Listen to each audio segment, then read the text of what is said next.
Welcome back to the 31305 podcast. This is episode number 21. I'm here with my my co-star, Alex, who you cannot see right now due to some technical issues, will not be presenting his face on the Zoom call today. Actually, it looks really funny, so I think you should just show everyone what you're dealing with real quick. The thing is, I can't even show my camera anymore because it's not even working. Damn, So this I is would show you the extremely zoomed in view of my face, which is what it was before, but now it's not even anything. So we're just gonna say I have a bad hair day and keep providing you guys the good content you want to hear about sports for the fair. week. That's fair. That's a valid excuse.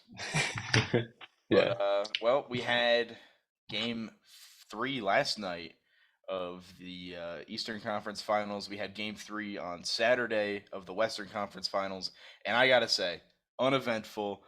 This is it's not like a bad look for the NBA, but like this is a bad conference finals. Like this is not what you want to see. Both teams, uh, both the Heat and the Nuggets are up 3-0 in their respective series, and I mean it goes to show that hey, both the teams they're playing maybe not that good. I think it just shows that coaching matters in the playoffs. You got two rookie coaches getting schooled by the more experienced head coaches in the playoffs. Mike Malone and Eric Spoelstra kind of running circles around Darvin Ham and Missoula. So I think it just goes to show that the names on the jerseys in terms of the front and the history of the franchises don't mean much when you just can't do as well in the playoffs as you did in the regular season. And that's showing, at least for Boston, and the Lakers are kind of just not stepping up to the plate. Yeah, so we'll start out in LA at crypto.com arena. Saturday night, just an absolute shit show from the Lakers again.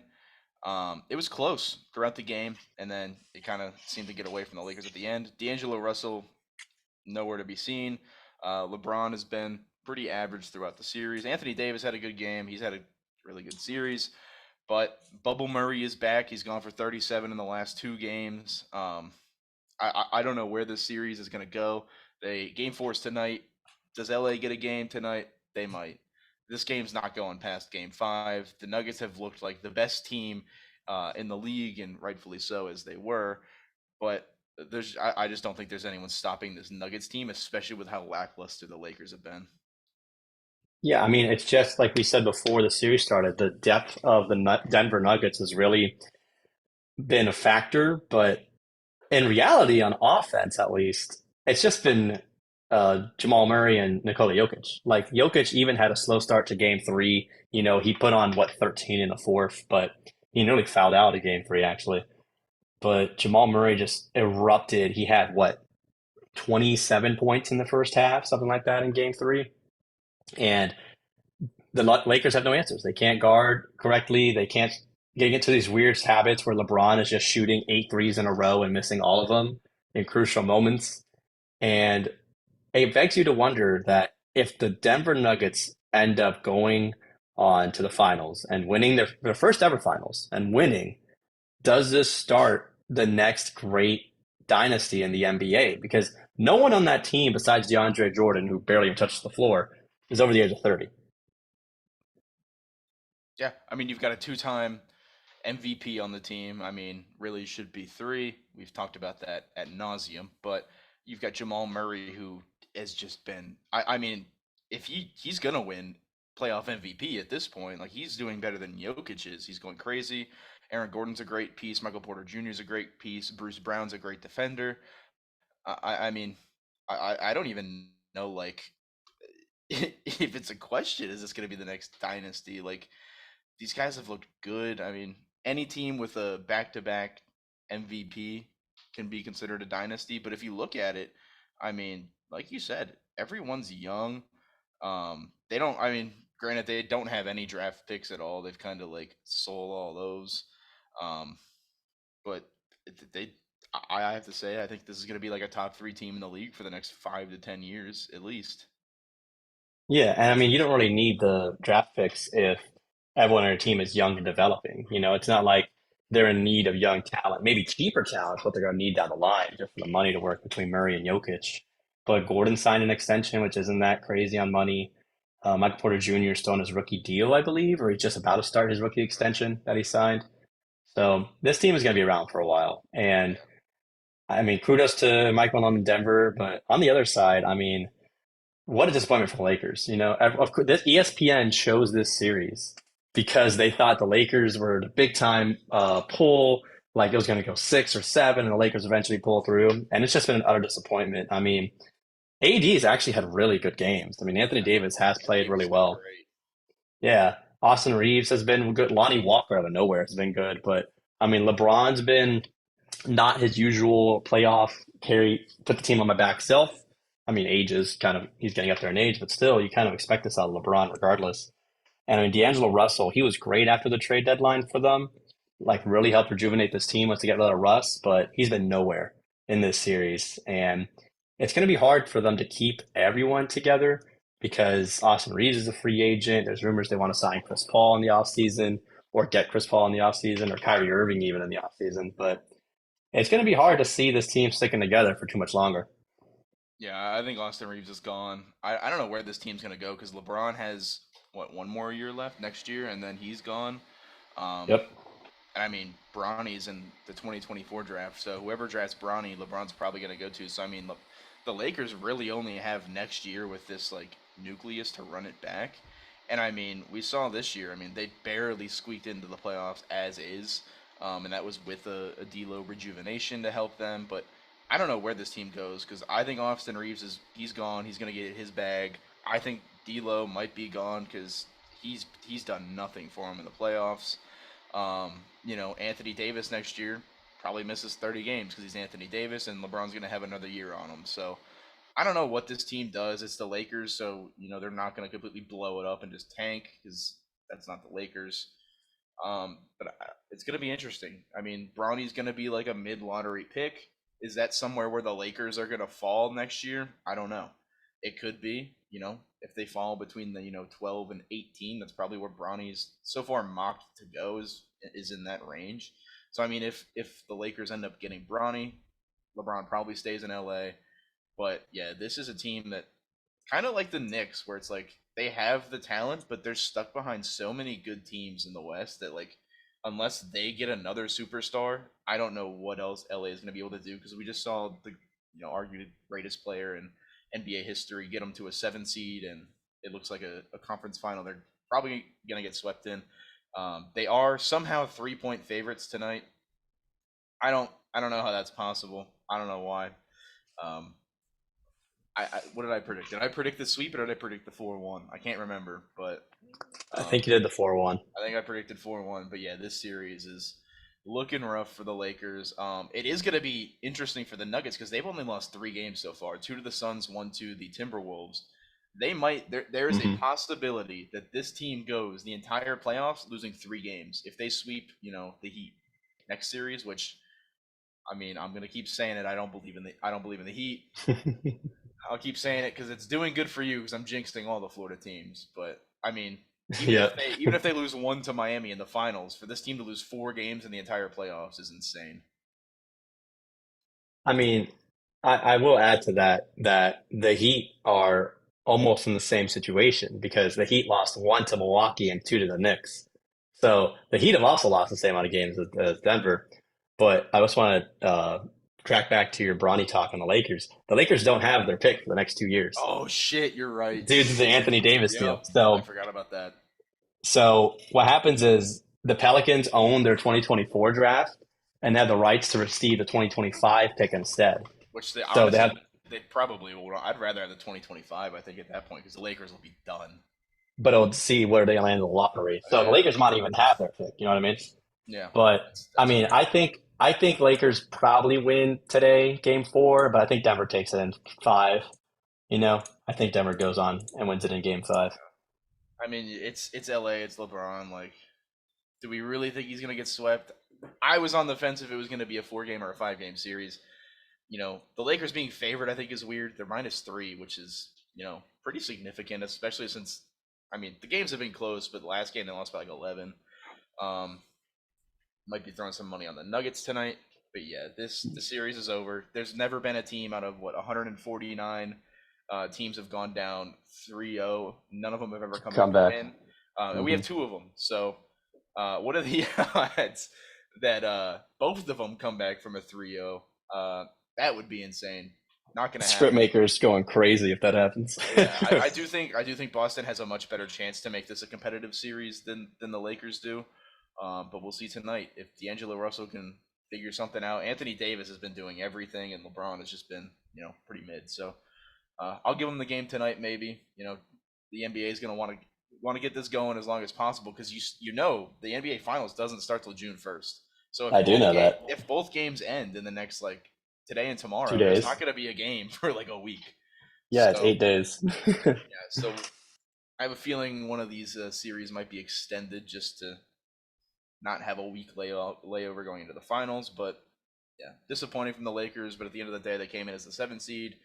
They've upset a couple of teams, so good for them.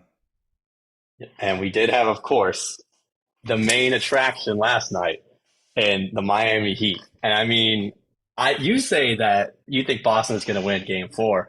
I say there's no chance Boston wins game four because I don't know if you saw it all game three, yes, last night. It's pretty bad in Boston. They run out of the building. I mean, 128 to 102.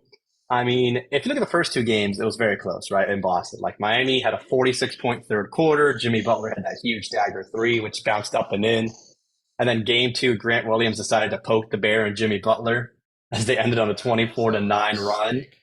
So Boston was almost not given, but I mean, game two especially gave the Heat the win and has been lifeless in the clutch. And then game three was the entire game. I mean, as soon as the second quarter ended, Boston looked a little bit better in the last 2 minutes of the second, but as soon as the third quarter started, you knew this game was a blowout. I mean, Yeah. Jalen Brown is 2 of 20 from three in this series. He's gone. There's no way he stays. They combined to go 1 of 14 from three last night between Tatum and Brown. I mean, do you think it's more of a boss and coaching issue with Mike Mazzulla just being absolutely outplayed, or is it the players' motivation for this series so far? Because remember, when the Heat were going on their run in game two, or in game one, excuse me, Mike Mazzulla didn't call a timeout in the third quarter, and he just let them play the entire third. Do you It's think Joe. it's more of a It's Joe Mazzulla, not Mike Joe Mazzulla. Mazzulla? Sorry. Do You're you think it's more of a combining Joe them. Mazzulla? Yeah, I'm combining them. Do you think it's Joe Mazzulla, or do you think it's the players for that embarrassment that happened last I night? mean, like that's the thing is you have Jason Tatum who's a top 5 player in the league, Jalen Brown who top 20 player in the league probably. You have a solid Grant Williams is there, but I don't know this team is built on the success of Jalen Brown and Jason Tatum. There's really nothing behind them, whereas you have the Heat where it's this team is built on like cohesiveness, defense, and just being a team. Like Jimmy Butler's great. Jimmy Butler's not a top 10 player in the league. After this playoffs, maybe things changed in like the national, you know, media. Perception. Yeah, the perception of him is better. He's not a top 10 player. This team is like you said, Eric Spoelstra, great coach. Home court advantage is real in Miami. I've been there. I've witnessed it. We left in the third quarter. So what was we were down 30 in that game. It was the Pistons versus Against the the Heat. Pistons. Like Yep. 2021, and we were down by like 30 in the third quarter, and we left like 10 minutes It, left. it was 2019 or Was 2018, actually. was it before? It might have been before COVID. Okay. It was before COVID. But continue. Yeah, I mean Joe Mazzulla. I don't think he's ready for it. Definitely has looked. The last couple series have looked rough. I mean, going down to Philly 3-2. Now you're down 3-0 to Miami, who was the 8th seed. Um, I think it's on a little bit of everyone. It doesn't look good in Boston. I know Jalen Brown's already kind of like had enough of it. Joe Mazzulla's he said that he didn't have the team ready, and he said some other things that make you seem like they've kind of given up.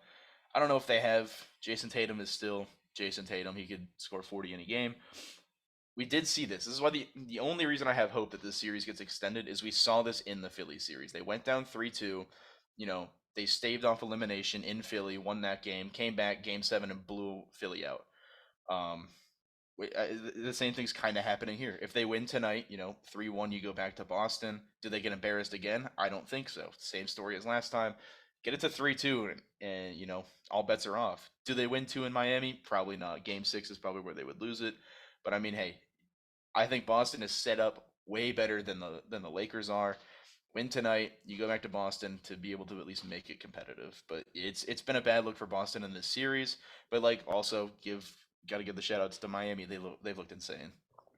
I think what the national media perception has like been enthralled in like Jalen Brown and Jason Tatum's head. Because even after game three, Jalen Brown said these players, we're locking them up. They shouldn't be making the shots. Like, there's no way these players are that good, essentially. Yeah. And that's the biggest perception. Like Reggie Miller, every time Caleb Martin makes a three, there's like, oh, we have so many undrafted players. But they came to the league 4 years ago, 3 years ago. It's not like these are rookies starting undrafted. You know what I mean? Like these guys have been developed and have talent.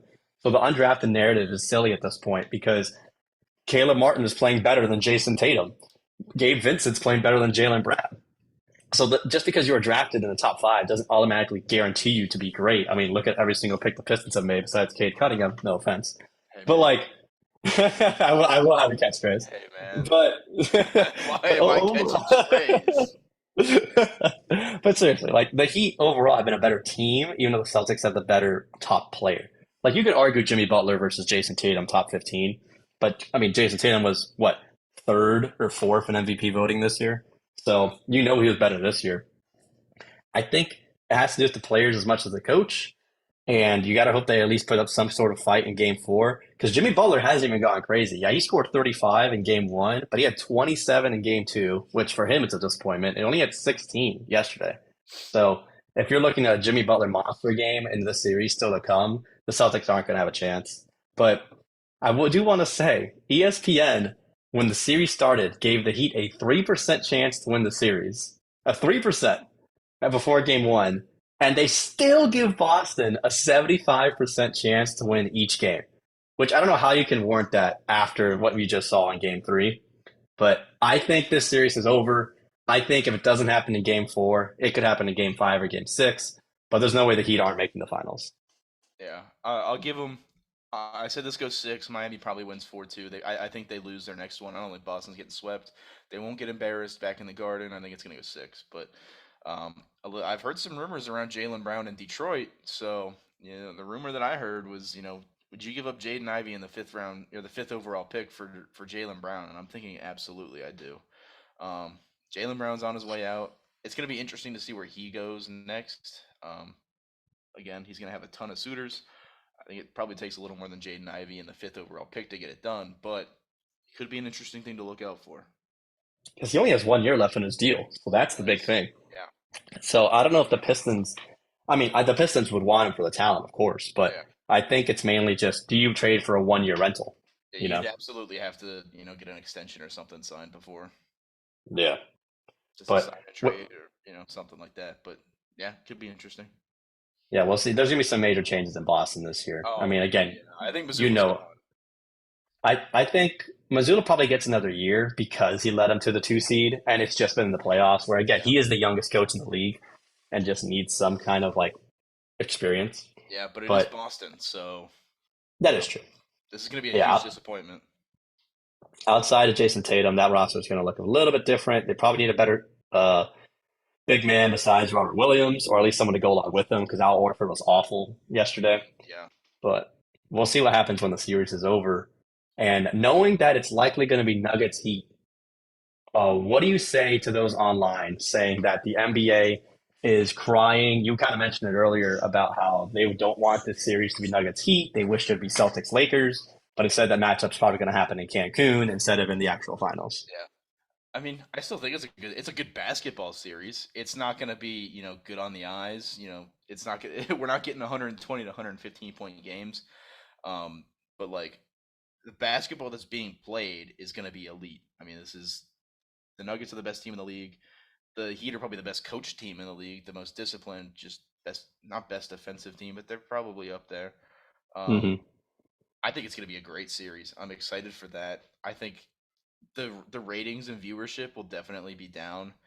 Um, People saying they don't want it haven't watched basketball, I guess, because it's still going to be a good series. I mean, fundamentally, like, yeah, you're not going to get the offensive explosions, but it's still a two-time MVP and the most best up and coming team versus the Heat, who have been perennial like top 10 team in the league in the last what since LeBron got there, maybe even before. So I don't know. This is. I would rather see this than Nuggets sell. Probably not. I'm not gonna gas it up too much, but I don't know. It's definitely not the worst finals that could have happened out of this playoffs. Yeah, and next episode, if once the matchups actually solidified, if it happens, I'll get into a little bit about the Nuggets and Heat history because I do have some stories to tell about that. But there is actually a little bit of a rivalry between these two teams. But I'll Interesting. wait till the actual I'll wait till the actual matchup solidified. But I do want to get the segue a Because little bit into we both know that both teams are coming back from the 3-0 deficit to set the record. So yeah, just in case that yeah, happens, just in case. But I do want to segue into a former Nugget announcing his retirement today, and that is Carmelo Anthony. He announced on it with a very uh, cute little video on Twitter that he's retiring. He's going to be his son's number one supporter. His son is AAU team basketball right now, and he retires after 19 years in the NBA. He didn't play this last season. What do you take of his Hall of Fame career? And are you still upset that the Pistons didn't take him in '03 and instead chose Darko? So honestly, first of all, I thought Carmelo had already retired like last year. So it was kind of weird waking up on Twitter like, oh, he's announcing his retirement. He didn't even play this year, but um, great. He's a Hall of Famer for sure. Led the Nuggets to being relative again. After that, kind of went a little weird with the Knicks, and he was in Portland, wasn't he?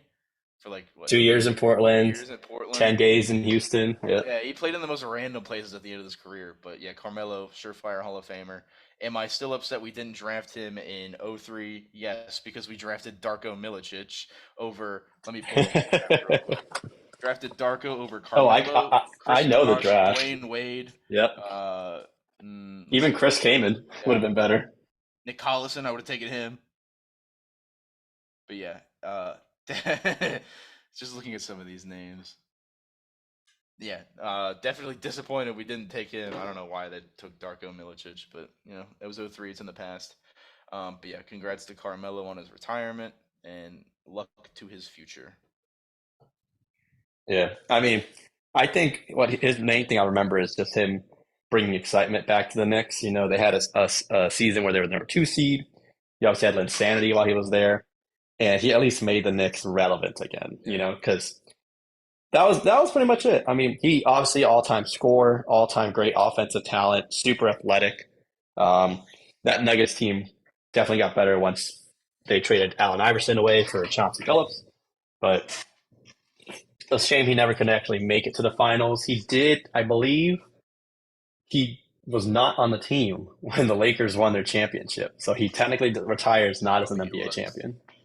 He probably got a ring though, Yeah, right? but I Maybe. don't know.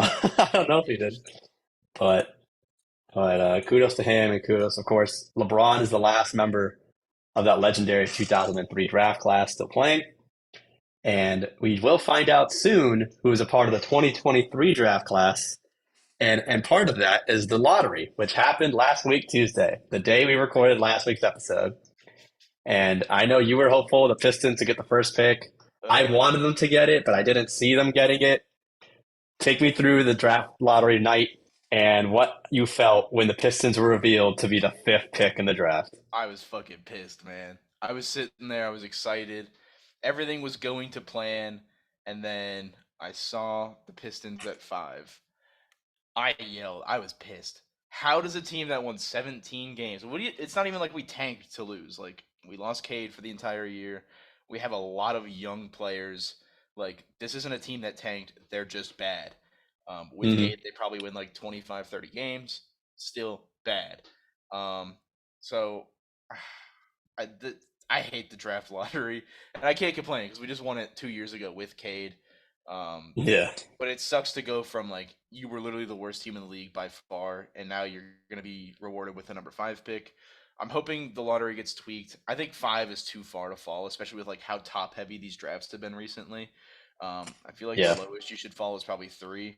That would be, I feel like, a nice medium because it's still, you're not guaranteed the first pick, but there's a 33% chance you get one, 1, 2, or 3.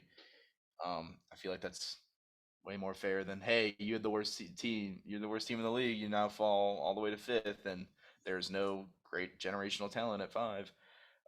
I was right about San Antonio. I said that they would probably be the ones that ended up getting him.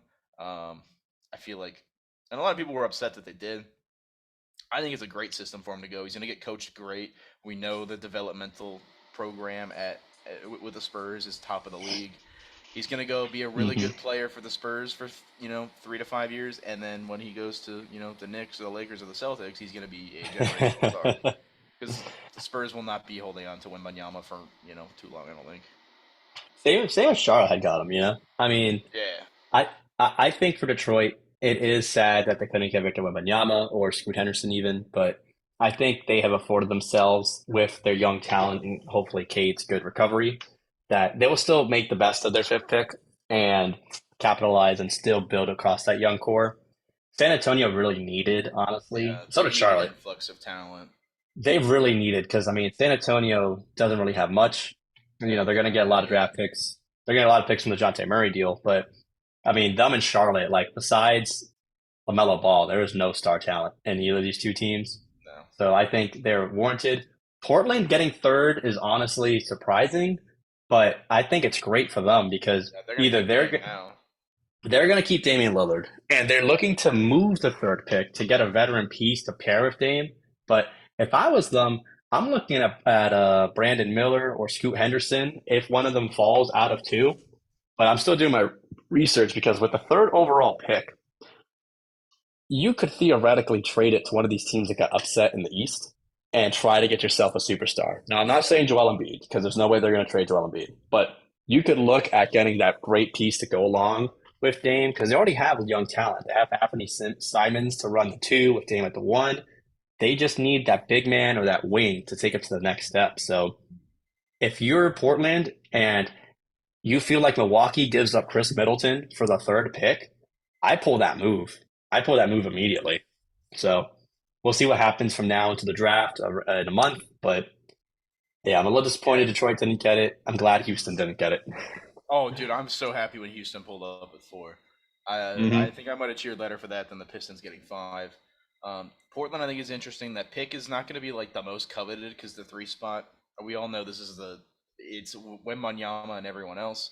I don't know how much return you'll get for the 3 spot. I'd be interested to see if a team, you know, I don't know who picked 6th and 7th. Can't think off the top of my head, but it'd be interesting to see if a team from like the Pistons, the 6th pick to the 7th pick. I don't have the lottery memorized, but if someone wants to Orlando trade, is sixth. so Orlando could be an interesting one that wants to trade up to the 3 spot for a Brandon Miller. I don't know. Hmm. I don't know. It'll have a lot of takers, I think, but I just don't think it'll be the most coveted. Like you're not gonna get a ton for it. If it was the 2, maybe, but it's 3. So I don't know. We'll see. The draft is still a month away. Maybe when Banyama falls to 5. Who knows? Um, Maybe we have to pull some strings with the league ops. Yeah, okay. But I think that's it for basketball. We'll obviously see what happens with the series in the playoffs upcoming. But besides the lottery results, we did have a lot of releases this week, which I know you're excited about. That's the City Connect jerseys. Tell me about which ones you enjoyed the most and which ones you were like, why is this even a thing? They should go back to the regular uniforms.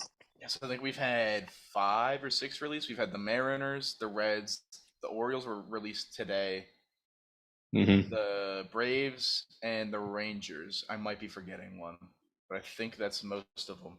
I love the Mariners. I I think the think Mariners one is great. I think that's the best one this year. The blue with the blue and yellow kind of like sea theme. Also, their home hmm run celebration being a trident is elite. I think that there was a lot of people that didn't like the Mariners ones too, which I thought was weird. I think they had the best release this year. I gotta say the worst one was the Orioles that were released today, and I don't know if you saw them, but they're boring. I've not. Yeah, you might want to go look that up because they are actually incredibly boring. It's just a black jersey with Baltimore written on it. Um, it's I I don't know what they were going for with it. It looks really bad. I know there's been a Hmm. couple of teams like the Dodgers have their City Connect is pretty much just their normal jersey, just a different It's color. awful. That's kind of what Baltimore went for, but they made it even more simple than what they have now. It was an L. Worst jersey so far.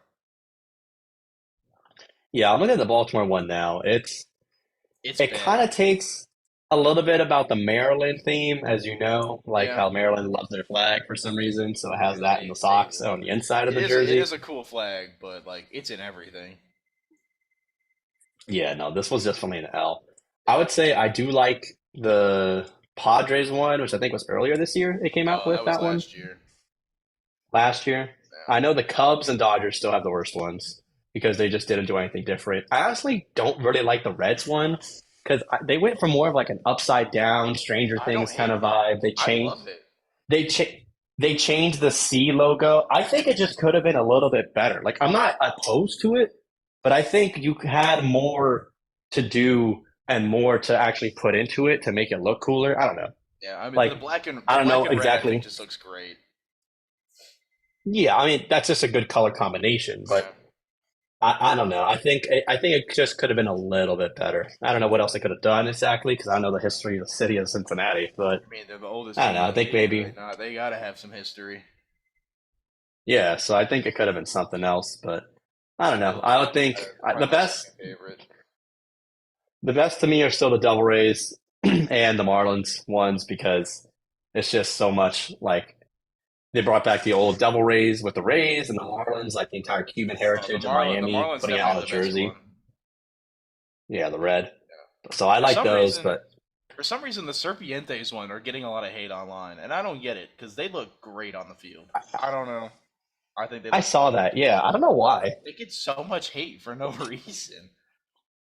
It's like a tan desert color too. Like it's a cool color to have for Arizona, It's being out there perfect. Yeah. out west. I don't know. I have one. I Yeah, I have a don't know why. Serpientes jersey. I love it. I think it's a great I know jersey. you do. I don't get the hate. So Yeah. We move from what's on the jersey to what happens actually in the games, and we will talk a little bit about the divisions in baseball, who's been doing what in the last week.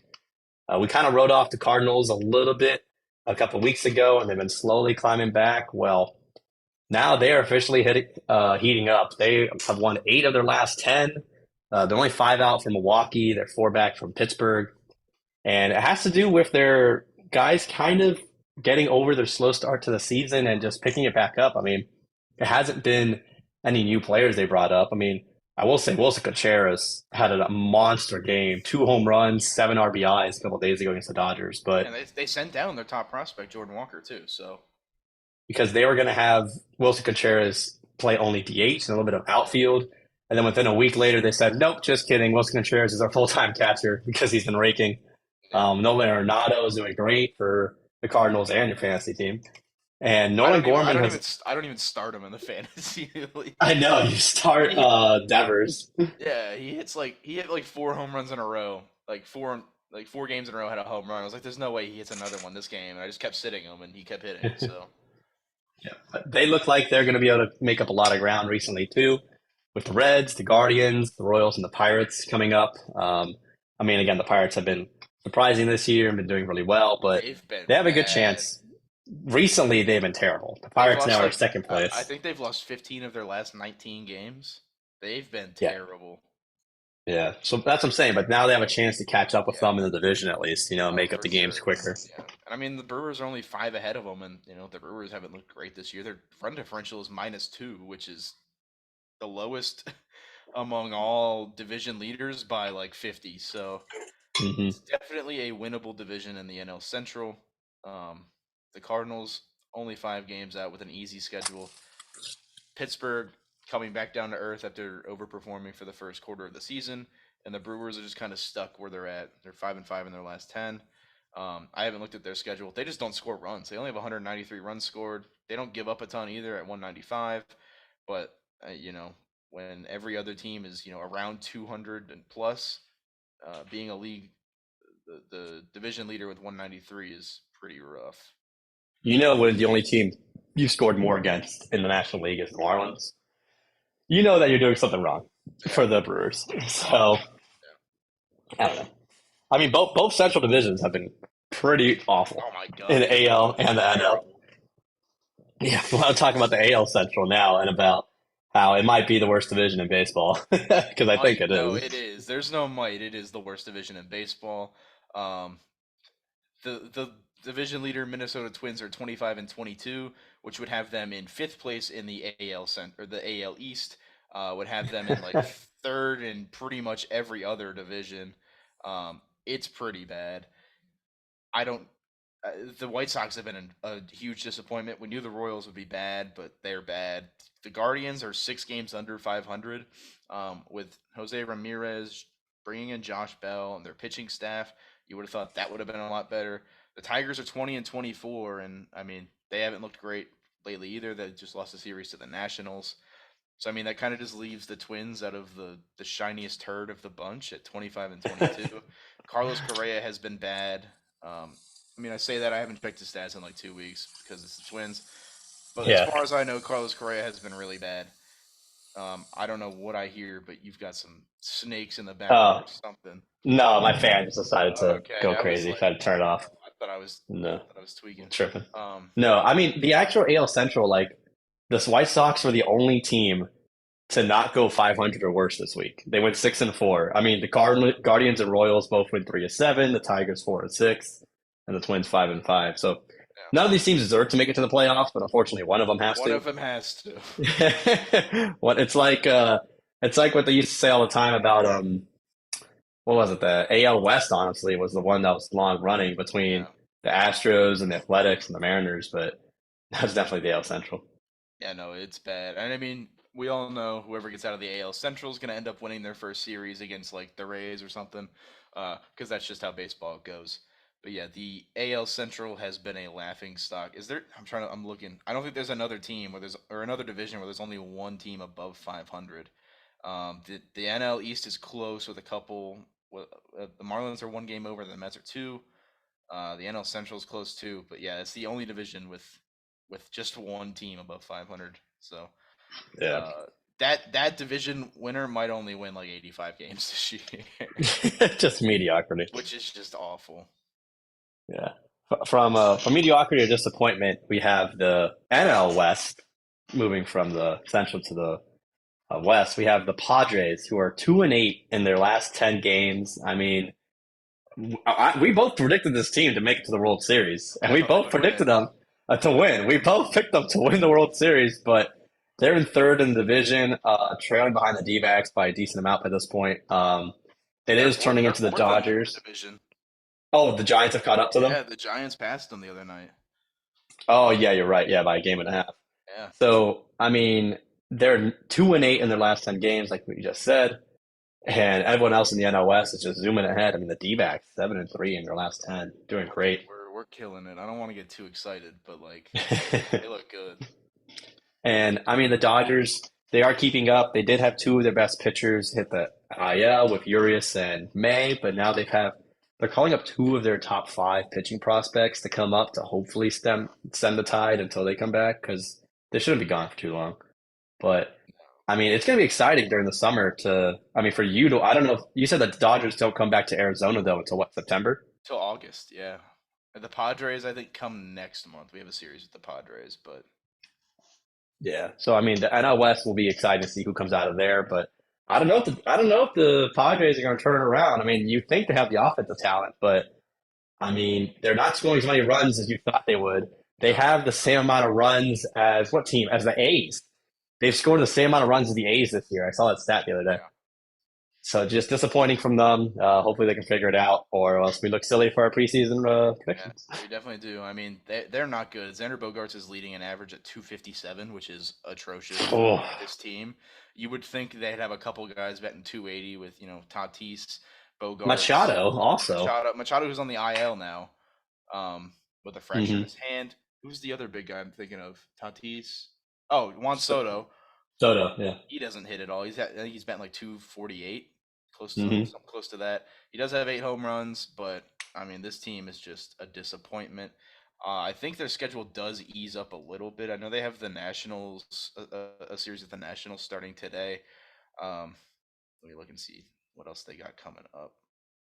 But yeah, with Machado going to the IL, it's gonna suck for them. That's one of their big four that's gone. Their pitching has been pretty bad, and I mean the schedule is kind of it's iffy. They get three against Washington starting today, then they have to go to New York for a 3 game series against the Yankees. I mean that's gonna be a good series, but will they win it? I don't know.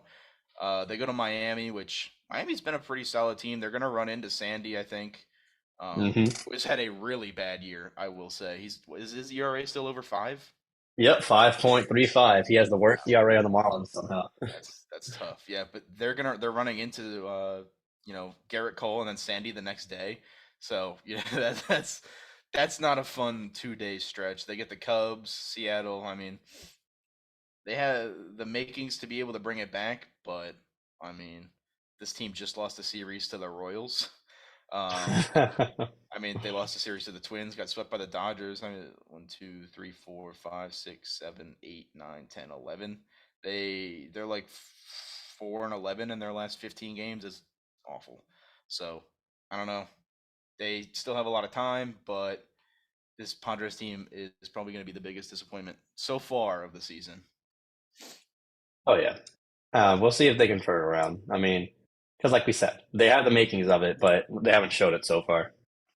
Yeah, And get that. and yeah, in the ALS, we do have great was it milestone reached. The A's have hit 10 wins. Finally. The The game, A's are two and and eight in the the game was against us. it's against the D-backs. Yep, So the A's have moved up only 20 games back of the Rangers. Crazy to think that there already is a team that's 20 games back in the division, but that's it is big. the A's. The Rangers are still holding strong at 29 and 17. There's an interview recently with Marcus Semien. Is that how you pronounce Yep, his name? yep. Where he said that he believes that it's their division to lose. And they might want to hold off on that because the Astros have been really hot recently. I said they would start off Yeah, slow. They did, but they're 9-1 in their last 10 games. I mean, they obviously played the A's, so that kind of helps. But they did take three, swept the Cubs. They won 2 out of 3 against the White Sox. Now they've got the Brewers and then the A's again. So it's not like their schedule is getting much harder. But I don't know. I mean, Jose Altuve is finally back for Houston, so you know that he's fully over his thumb injury almost a month earlier than anticipated. So, what do you make of Houston and that division and the Angels kind of passing a little bit? yeah. I said it. The Angels were not going to be good. I said that Trout and or Hmm. Otani would be traded, and they're third in the division. They're not in place. No, they're not going to make a wild card because there's going to be 4 teams from the AL East making the playoffs this year. It seems like. Yeah. Um, but the Astros have figured it out. 7 game win streak, 9-1 in their last 10. They're scoring runs. They're not giving up runs. They still have, they're 2 games behind Texas, who Texas has scored almost 300 runs, which I think they might have the most runs scored. I don't think no one's even really close to it, other than the Rays Yeah. at 290. The Rangers are at 297, but the Rangers are looking different. Simeon's been great. They're pitching. I mean, is Degrom? Degrom's still on the IL, isn't he? I think he DeGrom's is. still on the IL, but I mean, they put up 13 yesterday and 11 the day before. So they're They outscoring runs, like you they don't said. even need pitching at this point. But Yeah. Houston, I mean, they've closed it down to a 2 game lead. Anything's possible in that division. It's interesting because they do get Milwaukee this week, who have been pretty middling, and Texas gets Pittsburgh, who has also been pretty middling. So I don't know if there's going to be much room to gain on them with them playing Pittsburgh. I don't know when they play Pittsburgh again or when they play Texas again. But Hmm. I don't know. Houston has a little run in with him. Jose Altuve is back from his stint on the IL from the start of the season. Jordan Alvarez, I don't I don't think he's not. I don't even think he's top 5 in home runs, so he still needs to pick it up a little bit. But the makings are there for a team, um, for the Astros to catch up to the Rangers if the Rangers stop hitting so many home runs. Yeah, I mean, and this is a team that's been there before. And what's crazy, of course, everyone knows the controversy with their home record and the trash cans, but they're actually the second best road team in Yeah, baseball. they're Only the 13 and only the 13 and 8. Braves, yeah, only the Braves have less losses with seven. Yeah. And I think The Orioles are 16 and 8. yeah, the Orioles, I was about to say, also have the same amount of losses. But Yeah. teams are great on the road. I mean, this team is not afraid to go in anyone's building and shut them up because you Yeah. know they hear that all the time on the road. Oh yeah. So it might even be inspiring them. Yeah. But with the last division, It's probably going to be the second most interesting division to watch going down the stretch, just to see who can get that. I think the AL East is going to be the division to watch.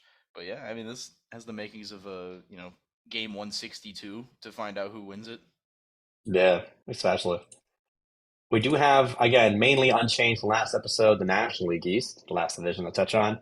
The Mets and Marlins both had good weeks. The Braves were under 500 this past week. The Marlins are only a half game back of the Mets from the last wild card spot. I mean, we all kind of thought the Mets would run away with the division, but they're holding on to that second wild card spot as of this moment, um, behind the Pirates.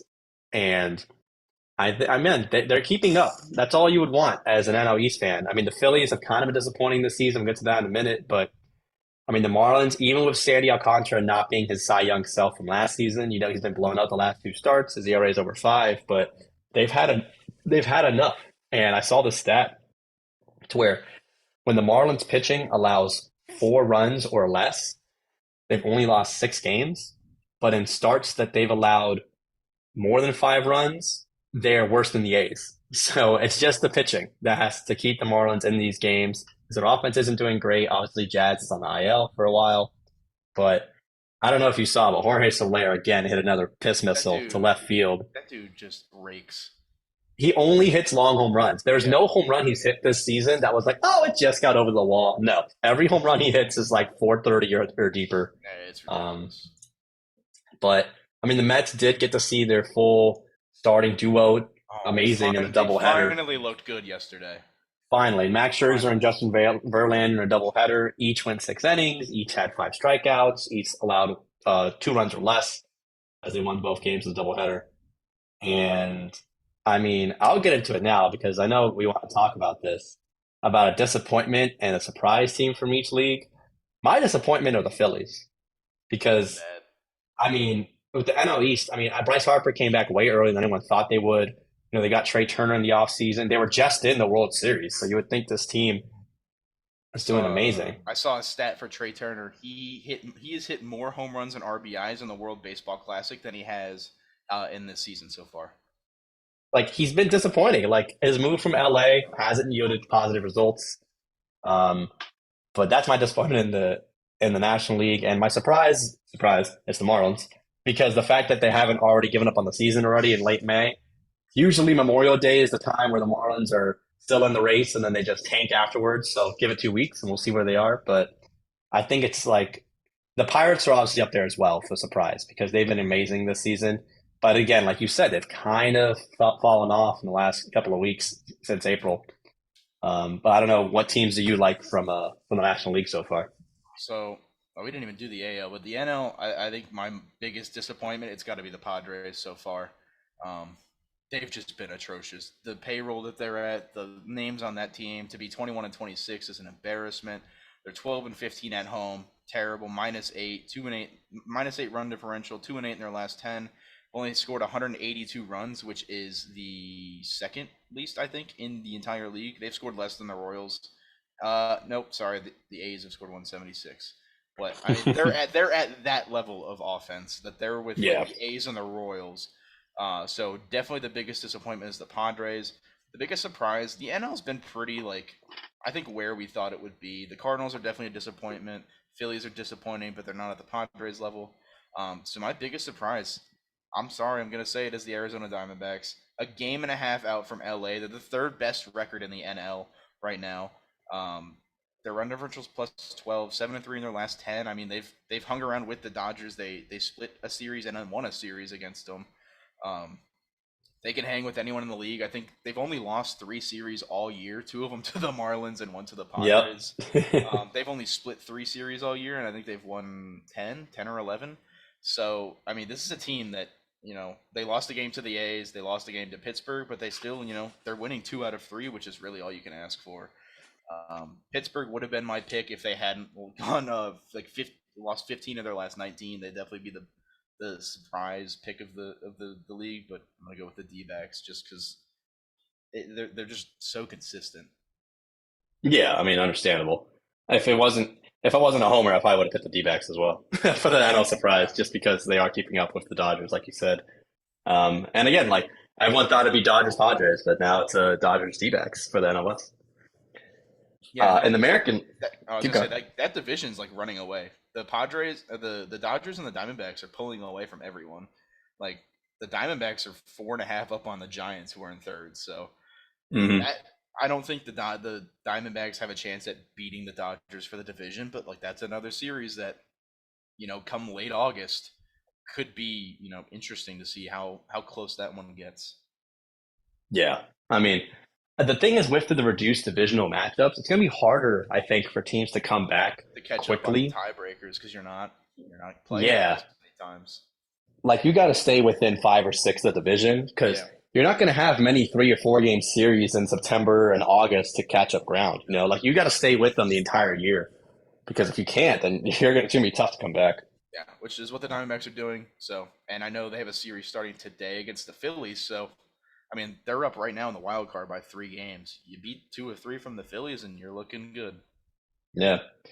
In the American League, I will say the surprise. I mean, not really a surprise for this pick, but it's going to be the Orioles. I mean, everyone thought this team was going to finish either fourth or fifth in the division. Instead, they've been clearly better than the Red Sox, definitely keeping up with the Yankees and even the Rays, who are the best team in baseball. I mean, you could argue them in Atlanta, but the Orioles have done a really good job. No one gave this team a chance at the beginning of the season, and they got contributions from everyone. Honestly, starting with Rutschman and Cedric Mullins. I mean, he's been amazing for them in center field. He has, I think, a second in the league in stolen bases or first. But I mean, this team to be able to be ahead of the Yankees and Red Sox at this point is just shout out to Brandon Hyde, their manager. And for disappointment, I'm going to say Seattle because I picked Seattle to win the AL West and they have been rotting in fourth place for most of the time. I mean, if the only team you're ahead of is the A's in your division, you're doing something disappointing. Yeah. Again, Julio Rodriguez has been kind of mid. Everyone outside of Luis Castillo in the starting rotation hasn't been up to par. They need more. They're a team that's likely going to make a move either before the trade deadline or at the trade deadline because they barely made the playoffs last year in the wild card game where they just Yeah. missed out. Yeah. They're they're right around that mark, and everyone expected to make the leap forward, and instead it's been 2 steps back. Yeah. They've definitely been disappointing. Well, my most surprising, and I'm not going to pick a team. I'm going to pick a division. It's the AL East. Um, I think the Rays have been the best team in baseball all year. That's, I mean, kind of been a surprise. The Orioles, like you said, great team. The Yankees are 9 games over 500. Boston's 5 games over 500, and the Blue Jays are 3 games over 500.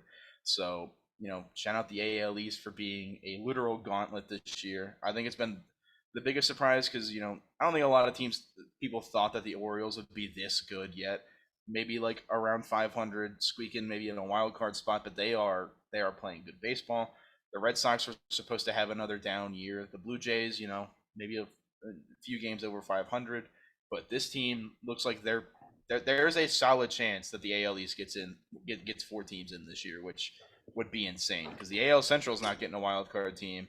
And I mean, if the Astros, if they kind of hang around where they're at now, they're going to be like on the fringe of that third wild card team. So if the AL East gets 4 teams in, it'd be insane. My biggest disappointment, it's going to be the White Sox. They've just been terrible, and it's been their pitching. With Dylan Cease and Lucas Giolito, you would have thought like their pitching would be the strength of this team, but they've given up 260 runs.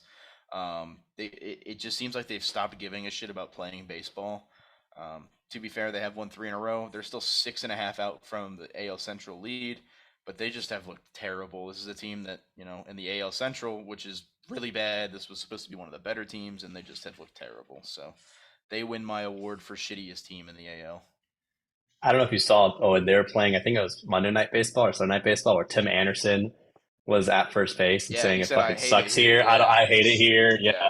So people It's have been it's rumoring bad. that he might get traded before the deadline, which, I mean, if I'm the Marlins, I'm going all in to get Tim Anderson, but Yeah, that's he'll just have me. suitors for sure. But yeah, the White Sox have been utterly disappointing this year. Yeah.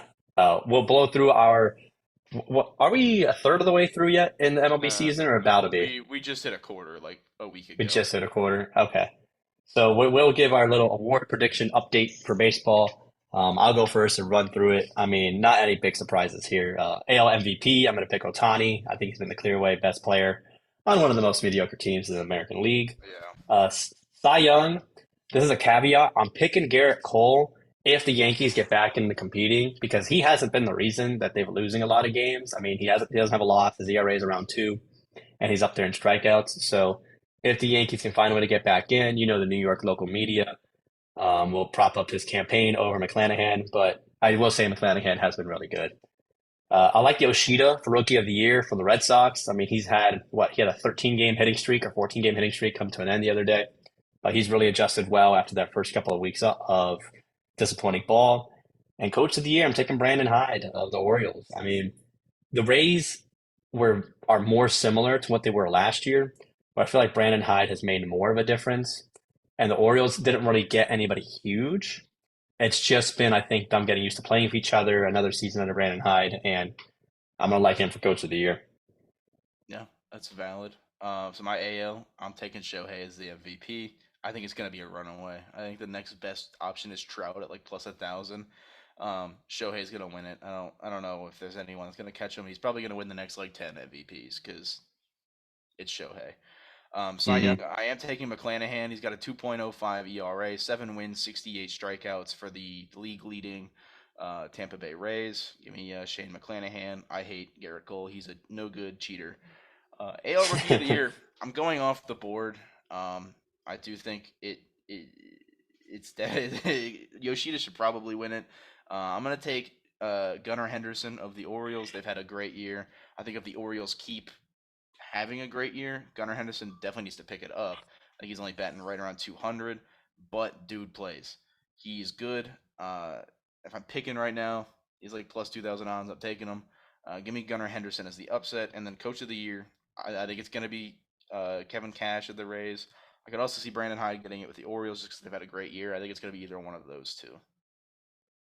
Yeah, I mean, I don't hate any of your picks. It's just again at this point in the season, Yeah, like we're still who do you really think is early. going to Yeah, yeah, who do you project is going to stay the same the rest of the season? Because if you're making these picks for right now, then I think both of our picks are very valid. But it's who's going to keep it up, you know? yeah, So National League, I think we're both going to agree on MVP. yeah. It's definitely Sandy not playing. It's Ronald Acuna, Ronald Acuna of the Braves, clearing away the best player in baseball in the National League.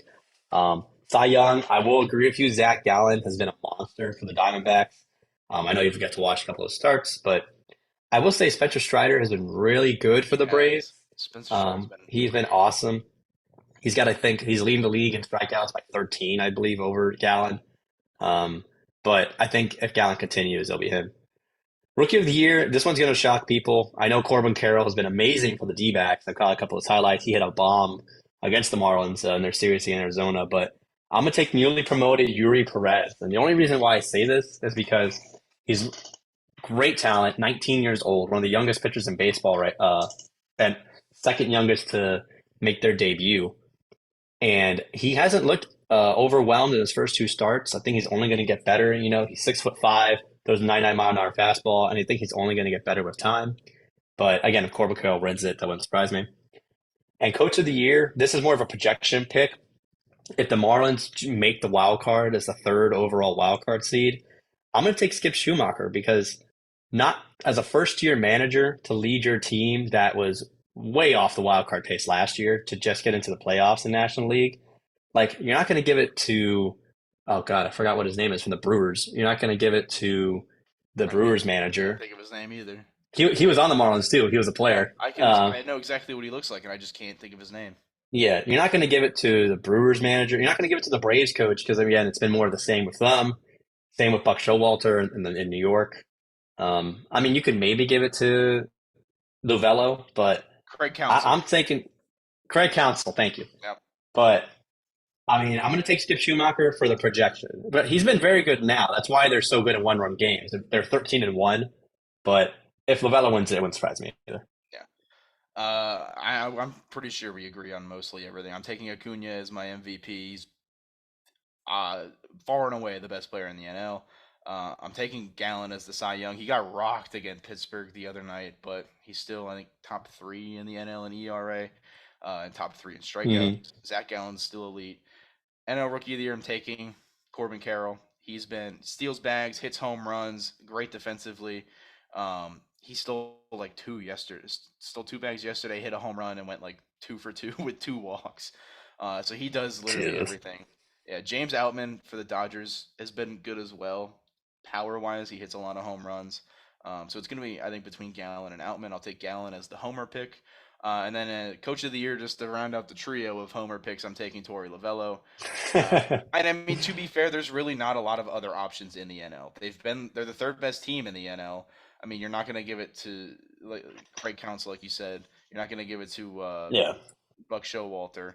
I mean, the Diamondbacks were a team that was probably supposed to finish within 15, 10 games under 500. They're 7 games above 500 now, third best record in the league. And honestly, I'm buying the hype. So give me Torey Lovello to win the Coach of the Year. Yeah. And honestly, I hope the D-backs make a move at the deadline because again, they can I catch hope up to so the too. Dodgers, I feel. I don't know like Like what I don't know kind who of they move they get. would make because we definitely need bullpen help and pitching help. So we need like a third, like a number three kind of starter bullpen help. So I'm hoping that maybe Jordan Montgomery is available, maybe Ryan Helsley or Giovanni Gallegos from the Cardinals is available. I don't know. Hmm. Is a guy like Josh Hader available from the Padres if they just stink it up the rest of the year? That'd be an interesting move. But yeah, I think they'll definitely be buyers at the deadline, which we still have a while until we get there. But um, I think it'll be a fun deadline with the parity in the league this year. Yeah, and that's a Memorial Day. I mean, the finals are going to kick off soon for NBA, but then we're going to into the dog days of summer where baseball is the only thing on. So we'll get to see who's actually what's what. Yeah. We do have another major sporting playoffs happening, and I want to say my series predictions. I may not follow a lot of hockey, but I got my predictions right so far because I got the Golden Knights moving to 2-0 last night. Another overtime game. Only one game hasn't been an overtime so far in the conference finals. So Vegas takes it 2-0 over Dallas. And the Panthers, I mean, they've been the cardiac cats. I mean, they've only led each game for a minute 37 seconds total, and they have a 2-0 series lead. They take game two in one overtime instead of the four overtimes game one took. They actually play tonight. It's been awesome in South Florida because every other day has been a major team. So the Yeah. Panthers play I was gonna today, the say. Heat play tomorrow, and the Panthers play the next day. So every bar in South Florida is making money and living.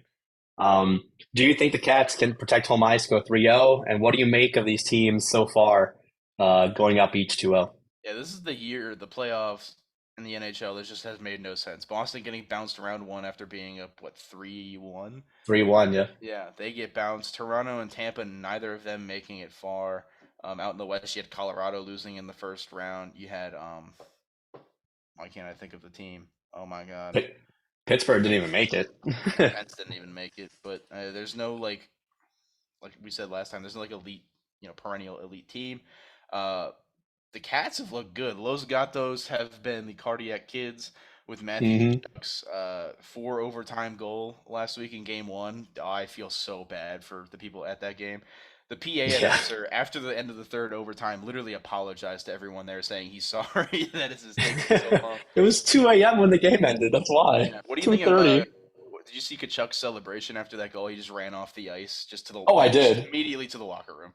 And I mean, they technically won game one in the first overtime, and then they got called for a goal line interference call, which I mean, I don't know because they got pushed by the defenseman into the goalie. So I mean, he was interfered by his own player. Yeah, So but yeah, blame his own people for making him stay yeah. there for 3 hours. If this was like the first two games were in Florida and they were up 2-0, I'd say the Canes have a great chance. The fact that they took the first two games in Carolina, where it is tough to win, they have a great home and ice environment. They have a great defense, which plays good at home and in the playoffs, and they just have shit to bed. I don't know what's going on with the Canes. They probably win one of the two in Florida to send it back to Raleigh, but I mean, Florida has looked insane this year, or this playoffs. After barely squeaking into the playoffs on the last day, they only made it in, I think, because they beat the Sabres like towards the last one of the last games of Week the of the year. season, yeah. They beat Buffalo on an offsides call that gave Buffalo the win, brought it back. The Panthers won the game. That put them in the playoffs. So like that whole what's the word? Not going down the rabbit hole, but that whole Conspiracy. yeah, the conspiracy.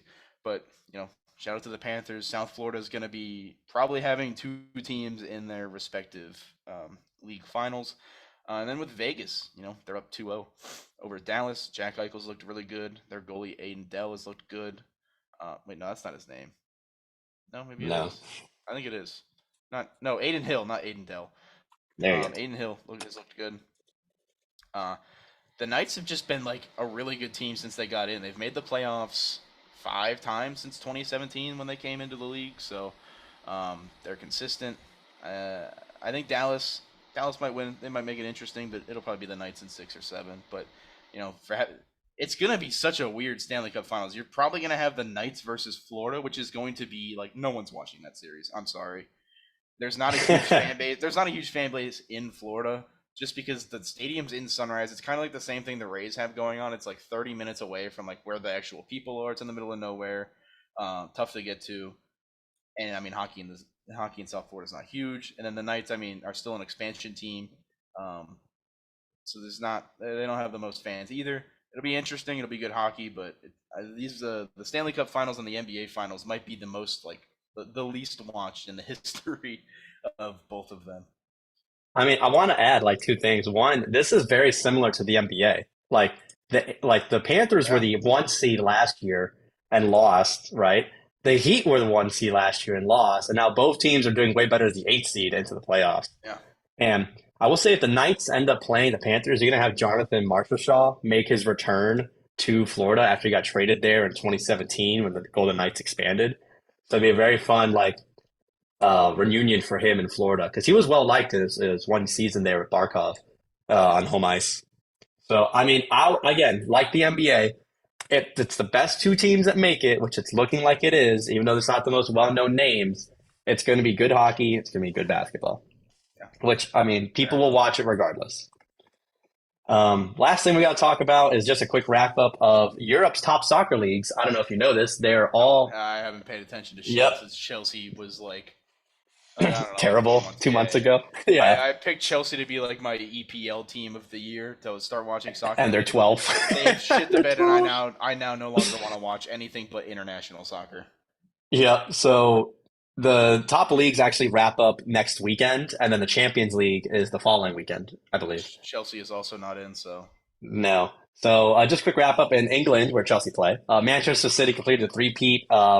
They did win the Premier League. They have a chance for the treble, which means they've won the best domestic competition in the FA Cup. They've obviously won the best team in England, and they have a chance to win the best team in Europe if they can beat Inter Milan. Well, I know you don't know this, so I want to let you know how you feel, though. So they're under investigation for financial fair play from 2012 to 2019 yeah, I think we as talked the about this. yeah, how do you Yeah, feel of that leaving a cloud? Because even though like a lot of the players on the current team are from that period still, and like the managers are there, and by the time they said the investigation is over, likely none of the same players that were bought in that period or managing will stick around.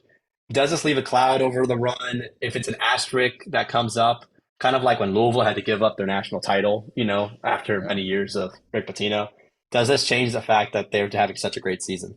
I mean, if they legitimately cheated and benefited from them cheating, then I'm fine with whatever suspension or whatever comes of it. Hmm. I don't know. I don't watch soccer enough to give a shit. No. I'll be completely honest. Like, if they cheated, then yeah, hold them accountable for their actions and do whatever you need. Um, it's gonna be like the Astros. I mean, they cheated and they still have a World Series, but everyone hates them. So True. It could be like that similar scenario. We did have something which was crazy which happened yesterday. Barcelona won the La Liga over Madrid in Spain, but yesterday Madrid played against Valencia, and one of their star players, Vinicius, like he literally went almost into the stands and pointed at the two fans who like hurled some pretty awful racist stuff at him. And the match ended in a fight between him and the goalkeeper nearly killing each other from Valencia. If you get a chance to watch the video, do so. But La Liga in Spain has had a really bad problem with racism against their players. Them in England and France, but especially in Spain. What do you make of it that they continue to have these issues of over their star players getting like verbally abused, verbally attacked, and the player actually doing something and going to the stands and pointing them out? yeah, I mean, I honestly didn't even hear of this. So I guess it just goes little. It just shows how little I pay attention. There's always a line with heckling. I'm huge on heckling. I love it. I think players Hmm. are soft when they get mad at it, like Russell Westbrook and LeBron. But there's Yep. a line when you bring family, race, anything like that into it. That's where you need to be kicked out. Um, Good heckling is fun. Being racist and a bigot and an asshole is not. Um, Yeah. so I don't really have much to comment on it, but I have no idea what's going on. But Yeah. yeah, I mean, there's always a line to draw with heckling, and a lot of people choose to cross the line and then get upset when there's ramifications for it.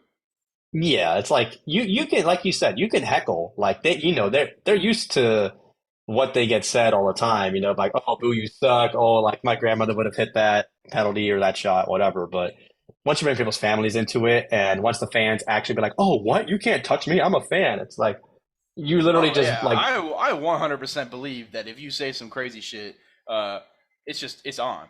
We saw it. yeah. We saw it in the palace. We saw it. Yeah. Like, that shit's on. Like if you could talk crazy if you want to, but like you gotta be able to back it up. And I'm 100% Yeah. for it. I think it's Yeah. fun. Yeah. Heckling is one thing, but if you verbally assault somebody, get ready to get physically assaulted back. Yeah. I'm just saying. Um, Lastly, in soccer, Dortmund have a chance to end Bayern Munich's 11-year run in Germany. If Dortmund match Bayern's result in the last game, they have a chance to do it. And PSG with Messi, Neymar, and Mbappe, all three of them are probably not coming back to the club. But I mean, they pretty much had that league won, and Napoli won Italy in May 4th. But I think that's it for major news. But I know we do got Oh, some good uh, questions of the I days. do want to say I know there is so the basketball tournament is a thing, which there's Yep. always like amateur teams and whatever, and alumni of schools, and they play for $1 million. There's a soccer one happening this year. Oh, Um, really? yeah, there's a soccer. It's called the soccer tournament. It's hosted by the same people that do the basketball tournament. The winner gets $1 million, Hmm. dollars, and it starts June 1st in Cary, North Carolina. Which Ooh. gotta say I've actually been there before. Um, Okay. but let me look at there's some teams on this. So Wrexham will be there. The team that's owned by Ryan Reynolds, yeah. Ryan Reynolds and the dude from Always Sunny. Dortmund is sending a team, Hmm. which is interesting. West Ham is sending a team. Wolves is sending a team. Clint Dempsey has a team. I think Chad Ochocinco has a team, so he's going to be playing. Oh um, yeah, I'm seeing it right now. Yeah, yeah, Wolves. Yeah, Team Dempsey, which is Clint Dempsey's local yeah. team. I believe Mia Hamm is there's a USA alumni team that Mia Hamm is coaching, I believe. Um, Hmm. so it's kind of interesting. I like actually might watch that because hell yeah, that sounds cool. I'm just looking to see if there's any other teams that Oh yeah, hashtag United. I know them. Dallas United. yeah Yeah, that's interesting. Yeah, I'm seeing it. yeah. The Raleigh Rebels. Michael Beasley, the old US, what was he, a midfielder? Wait, the U.S. women's team is in it. Yeah, I told you. No, it's not the actual women's team. It's the women's alumni team. Oh, oh, but still, that's crazy.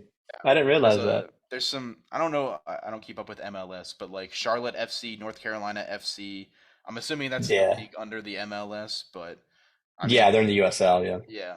But yeah, I think it'll be interesting. I'll watch it just because like I mean, there's probably not going to be too much going well the finals, but I don't know. Yeah. Tournaments like that will excite me where it's like, hey, you get one chance. If you lose, you're out. Like I usually Hmm. watch the basketball tournament, just because there's an Auburn alumni team, but I'll probably pay attention to it. I think it's interesting. I think it's a great idea. As long, listen, if It's Dortmund not. don't win It's not. this, It's not Dortmund's team, by the way. It's like their fourth team. oh, but They're just. still, I mean, it's I still mean, Dortmund. It's still a major league. yeah. But that's interesting. Yeah, I didn't realize this was happening. That's awesome. I mean, I don't know how far away that is from. You said it's in what? It's in North Carolina. Cary, North Yeah, Carolina. it's Cary, North Carolina. That might be too far from Yeah. my fiance who was in Columbia, South Carolina, to go Uh, drive. it's probably like a 3 or 4 hour drive. Yeah. Yeah, but that's cool though. Yeah, yeah. I see it's west of Raleigh. Yeah. Yeah, it's a little too far. That's way too far away. Yeah. Definitely an interesting tournament. Like if they did this Yeah, for like football and baseball, like genius. And hockey, they just need to start doing more. yeah. No, I love the pick. It's like pickup style, 3v3 basketball. Yeah, Like like that's great. imagine Wayne Gretzky just starting a team for the hockey tournament, and you're fucking 18-year-old college kid playing against Wayne Gretzky for $1 million. Like that'd be great. That would be awesome. I would love that. But I know you do have a question of the day prepped. I've got one from last week ready, but I'll let you hit it off first. I do. Okay, so I was reworking this a little bit. And like the first question was like, would you rather throw a perfect game or a no hitter, or and I was like, well, the no hitter is going to be the answer. So I did a little work on Yeah. it. So would you rather hit a walk-off home run in the playoffs, hit a buzzer beater in the playoffs, a game-winning field goal in the playoffs, or an overtime goal in the NHL playoffs? Okay, so in all of them, obviously the game is over once you're done. Correct. I think, okay, I'm gonna go with, man, that is so hard. I I'm gonna know. go with overtime. That is so hard. I'm gonna go with overtime goal last because you could kind of get like a little chip in goal and like like you take the deflection and like it's Yeah. off your stick and it gets in. So like the build up play I think is more important in hockey unless it's like a one on one like solo you got the goalkeeper and then you put it in. I'm gonna go with walk off home run. I mean, because like the fact you get to round the bases, your team is waiting for you at home plate, gets to drown you out. I think the celebration is crazy, even though for game winning field goal they kind of mob you too and run you off the field in football. I mean, buzzer beater in basketball, like if it's a 3 pointer and then you climb up on the stanchion or climb up on the press booth and say this is my house, like Or Dwayne like Wade used to do. or Kawhi's like bend down at the bench and like pray it goes in against Yeah, the Sixers. it's literally some of the best moments in sports, so it's very hard to like pick them. But I'm gonna go with home run because you also get to stare at it, do a bat flip. Like I think it's more personal celebration you get out of it. You get Yeah. to slowly walk across the field. So I'm gonna go with walk off homer. I'm gonna go with buzzer beater, a game winning field goal, kind of being tied for second, and I'll go overtime goal last, but not like a huge difference. Yeah. All these are amazing moments to have. Yeah, I agree. I definitely am going a different way. I think you're right Hmm with the overtime like NHL goal. I think it would be that's probably towards the top of my list. I do see hmm like why like oh yeah you deflected in, but like the NHL playoffs are the best playoffs. I think the right answer is a game-winning field goal because in all other the other three sports, there's a game to be played after, as long as it's not the last the clinching game. Game-winning field goal. That's it. There's no tomorrow. Like you just eliminated the team and moved on single-handedly. Um, hmm so I think game-winning field goal I'd probably pick as the number one, just because like that's it. Unless it's a game seven or like an elimination game in the other Yeah, series. I was thinking like finals, like or like World Series kind of deal. Oh yeah, no, I was just I saying was thinking like like just in that. general. Oh, just in general. Yeah, Okay, I was thinking more like ending the series kind of vibe, like when Dame hit that yeah, game winner over the Thunder. That's what I was thinking. yeah. But yeah, walk-off home run is great because it takes like an incredible amount of skill to hit a walk-off home run. Like you have to be strong. Shit, I tried. I can't do it. I can't even get it out the infield. I think buzzer beater. I do think they're overrated. I'm sorry, that might be a hot take. I think buzzer beaters are overrated. hmm They just happen so often now, where I it's was like, about to say because yeah, there's so many. there's so many. Like you don't see a lot of like walk off field goals. I mean, walk off home runs you do see, but like I feel like those are more impressive athletically than hitting a buzzer beater like a layup. Um, and an NHL overtime goal. 85% of this country can't even ice skate, let alone like score a goal. Hey, So that is very true. yeah, but like anybody can shoot a basketball. Yeah, not anybody. 95% can shoot a basketball. So I'm taking game-winning Yeah. field goal, overtime goal, walk-off home run, and then buzzer beaters fourth. All right. I mean, again, like I understand it. Yeah, Like they're so close to like it's glory in every aspect. yeah. My thought was just the end of the series and all of them. But for my question to you is kind of more sort of football related. I mean, I guess you could apply it for baseball, would be the sport. But if you had to have your dream tailgate, say you were the one organizing it, right? Before, like it could be a regular season game, college football, it could be Super Bowl, whatever you want it to be. What stadium are you tailgating at? Oh my god. Who are you inviting? What are you bringing? Like, are you bringing like TVs, people to watch the other earlier games? Are you bringing like cornhole? Are you bringing like what meats are you bringing? And then how early do you start before the game? And then do you wrap up right before the opening kickoff, or do some tailgates go into the first quarter? How late are you staying? Yeah.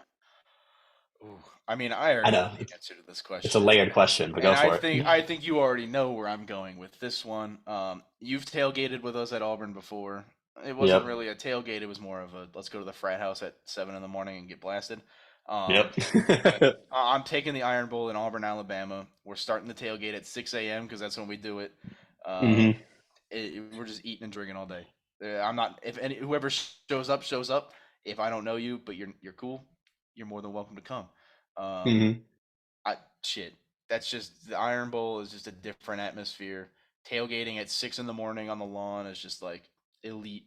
peak tailgate. So that's But my answer. what are you bringing? Like, are you Uh, bringing like TVs for everyone? Are you bringing like no, shots? Like, we don't need TV. We bring in the alcohol and the barbecue. That's all we need. that's all you need? Yes, sir. All right. We're going to cookout. We're getting cookout trays. We're going to full moon barbecue. We're getting yeah. We're bringing everything. All right. All right.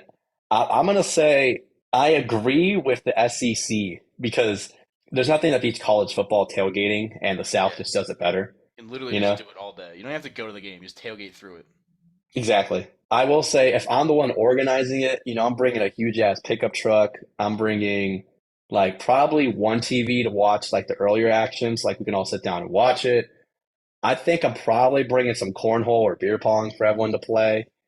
And like you said, it's just going to be booze and eats. That's just it's going to be. It's going to be some red meat on the grill. It's going to be some like hot dogs, hamburgers, maybe some pork. Some Cuban stuff in there. Um, and I would honestly argue I would rather tailgate earlier and then get to the game still like 20 minutes before kickoff.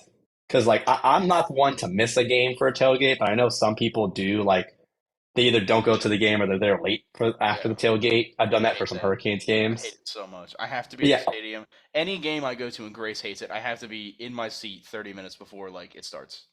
yeah, it's part of the process. Like you see them Yeah. the warm ups, you see like the opening, like the national anthem, the flag get carried out, all that kind of Oh, stuff. dude, So I, Grace I hates agree it. with you. We go to the Diamondback games. And it's like, well, I want to watch batting practice, and that happens like 2.5 hours before, so we don't do that.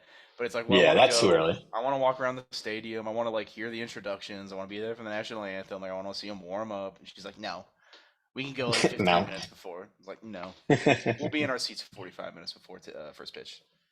No. But I think that is it for us here today. I think we've covered everything that happened in sports. No major headlines. The only thing I can miss is shout out Brooks Koepka for finally winning a PGA championship, Yeah, I being the saw he first won that. live golfer to win a big title. But I think that's it. I mean, next Yeah. week again, no real football news happened except for Jalen Ramsey being at the Heat game. But besides that, I mean, we're going to catch it up with the end of the conference finals, likely, and maybe even the hockey conference finals wrapping up. Yeah. And Maybe get into some football fantasy talk in the next couple of weeks, mock drafts and who to draft, who not to draft, stuff like that. Because we have no NFL stuff until preseason, so yep. we might as well start talking about fantasy football, which I'm assuming some people are starting to draft their leagues in the next couple of weeks. So, Do you think that early? I'm thinking like July is the oh, dude, earliest. people start way too early. I know. I don't agree with it, but I know people start drafting in like June. Nah, you gotta do it like the week before Labor Day or the week of Labor Day because the It's season crazy. starts the week after. I know, but people draft it early for some reason. I don't get it, but they do. Yeah.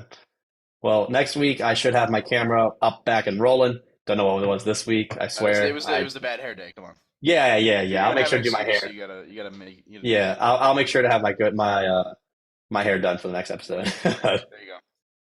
But again, with episode 21 of the 31305 podcast, I'm Alex.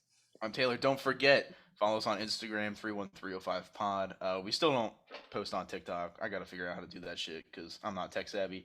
Follow us on the YouTube is the number three, and then it's one spelled out ONE 305 pod on YouTube. It's confusing. I know. Wouldn't let us do 31305. Normally we had to spell out the one. So go follow us on there. I know our Instagram. YouTube's been blowing up, not blowing up, but like, hey, we got I like saw 20. the views. Yeah, we got I like saw the 25 views. views on the last one. So Yeah, we're doing something right. keep pumping the YouTube vids up. We're trying to make a living off this, so we can both quit our jobs.